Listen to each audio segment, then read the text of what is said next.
அதை தேடும் கால்கள் தான் ஊரை சேரும், குழலை சேரும் தென்றல்தான் கீதம் ஆகும். சுற்றும் இந்த பூமியை சுழலச் செய்யும் காதலை கற்றுக்கொண்டேன் உன்னிடம்.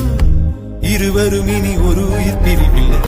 தேவதையேவா என் தேவதையேவா, உன் இருவிழி அசைவுகள் எழுதிடும் கவிதை நான்.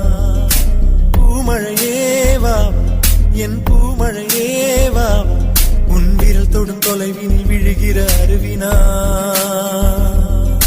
நீரில்லாமல் மீன்களும் வேறில்லாமல் பூக்களும், பாவம் தானே பூமியில் சிலுவைகளும் சிறகென பறந்திடும். தேவதையேவா என் தேவதையேவா, உன் இருவிழி அசைவுகள் எழுதிடும்